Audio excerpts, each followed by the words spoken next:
5ই June 2025 current affairs নিয়ে আজকের ভিডিওতে আলোচনা করব। তোমরা ভিডিওটি প্রথম থেকে শেষ পর্যন্ত দেখো। তো hello friends, welcome to my channel defence practice class. First প্রশ্ন শুরু করছি। দেখো, ফার্স্ট প্রশ্নে আছে সম্প্রতি বিশ্ব সাইকেল দিবস কবে পালন করা হলো? তো সম্প্রতি পালন করা হয়েছে বিশ্ব সাইকেল দিবস 3ই জুন। 2 নম্বর প্রশ্নে কি আছে দেখো, কর্ণাটকে তাম্বাকু কেনার জন্য ন্যূনতম আয়ু 18 বছর থেকে বেড়ে কত করা হয়েছে? 18 বছর থেকে বেড়ে করা হয়েছে 21 বছর। কোথায়? কর্ণাটকে। 3 নম্বর প্রশ্নে আছে সম্প্রতি টেস্ট ক্রিকেট এ হিস্টোরি নামক বইটি কে লিখেছেন?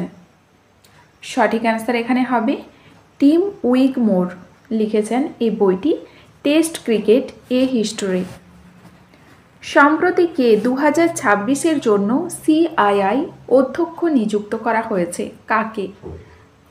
সম্প্রতি কাকে 2026-এর জন্য সিআইআই নিযুক্ত করা হয়েছে? তো রাজীব মেমানিকে।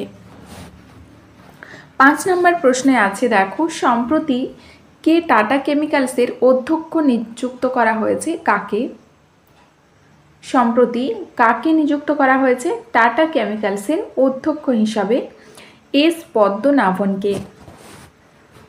সম্প্রতি পশ্চিমবঙ্গের central forensic science laboratory CFSL কলকাতার নতুন ভবনের উদ্বোধন কে করেছেন?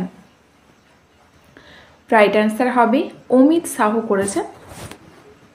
সম্প্রতি লুইস মন্টিনিগ্রো কোন দেশের প্রধানমন্ত্রী হিসাবে পুনরায় নিযুক্ত হলেন?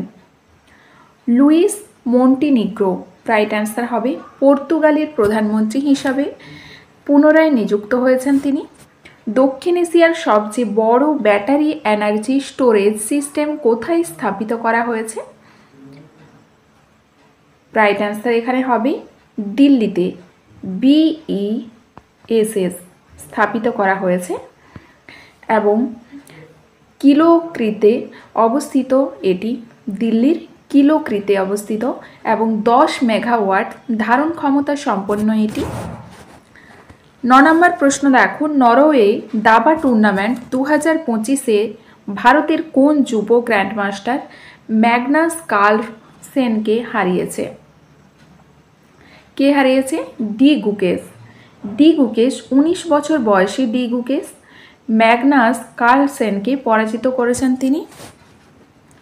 সান্তিয়াগো পেনা কোন দেশের রাষ্ট্রপতি যিনি ভারতে প্রথমবার যাত্রা করেছেন? রাইট অ্যান্সার হবে তিনি প্যারাগুয়ের রাষ্ট্রপতি। 11 নম্বর প্রশ্ন দেখো, সাম্প্রতিক কোন ভারতীয় এয়ারপোর্ট এশিয়া প্রশান্ত ও মধ্য পূর্বের টপ 10টি এয়ারপোর্টের মধ্যে একটি? রাইট অ্যান্সার এখানে হবে IGI এয়ারপোর্ট। সম্প্রতি কোন ব্যাংক শূন্য ব্যালেন্সে চার্জ না নেওয়ার ঘোষণা করেছে? কোন ব্যাংক ঘোষণা করেছে? কানাড়া ব্যাংক। শূন্য ব্যালেন্স থাকলে কোনো জরিমানা বা চার্জ দিতে হবে না, এই নিয়ম 1 জুন 2025 থেকে কার্যকর হয়েছে। সম্প্রতি আর্থিক সহযোগ ও বিকাশ সংগঠন OECD এর মন্ত্রিস্তরীয় পরিষদের বৈঠকের আয়োজন কোথায় করা হয়েছে? রাইট অ্যান্সার হবে ফ্রান্সে করা হয়েছে। OECD organisation for economic cooperation and development এর আয়োজন বা সদর দপ্তর ফ্রান্সের প্যারিস শহরে অবস্থিত এবং প্যারিসের শ্যাটো দে লা মোয়েতে এর সদর দপ্তর স্থাপন করা হয়েছে। 14 নম্বর প্রশ্ন দেখো, সম্প্রতি বাল্মীকি থাপার প্রয়াত হয়েছেন, উনি কে ছিলেন? তো উনি ছিলেন বাঘ সংরক্ষণ কর্তা। 15 নম্বর প্রশ্ন দেখো, সম্প্রতি কে ওয়াডা এর অধ্যক্ষ নিযুক্ত করা হয়েছে? কাকে? রাইট অ্যান্সার হবে এখানে উইটেলস সোল্টকে। ওয়ার্ল্ড অ্যান্টি ডোপিং এজেন্সি, ওয়াডা ওয়ার্ল্ড অ্যান্টি ডোপিং এজেন্সি। সম্প্রতি কোন দেশ অ্যাস্ট্রয়েড নমুনা সংগ্রহ করার জন্য Tianwen-2 মিশন লঞ্চ করেছে?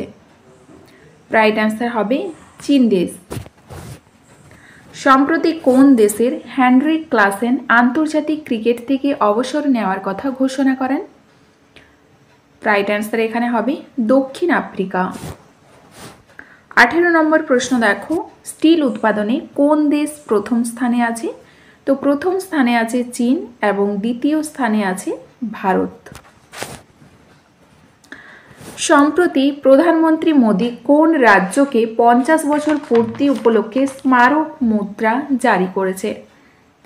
রাইট অ্যান্সার হবে সিকিম, এবং একটি ডাকটিকিট ও একটি স্মারক প্রকাশ করেন এর সাথে। নেক্সট 20 নম্বর প্রশ্ন দেখো, সম্প্রতি কোন ভারতীয় ক্রিকেটারকে ওকলের ব্র্যান্ড অ্যাম্বাসেডর নিযুক্ত করা হয়েছে? রাইট অ্যান্সার এখানে কি হবে? রোহিত শর্মা, শুভমন গিল, বিরাট কোহলি, ঋষভ পন্থ। রাইট অ্যান্সার হবে শুভমন গিলকে ওকলের ব্র্যান্ড অ্যাম্বাসেডর নিযুক্ত করা হয়েছে। তো আজকের ভিডিও এখানে শেষ। তোমাদের যদি ভিডিওটি ভালো লেগে থাকে তাহলে অবশ্যই একটি লাইক করবে এবং বন্ধুদের সাথে ভিডিওটি শেয়ার করবে। যারা চ্যানেলটি নতুন দেখছো তারা সাবস্ক্রাইব করে রাখবে।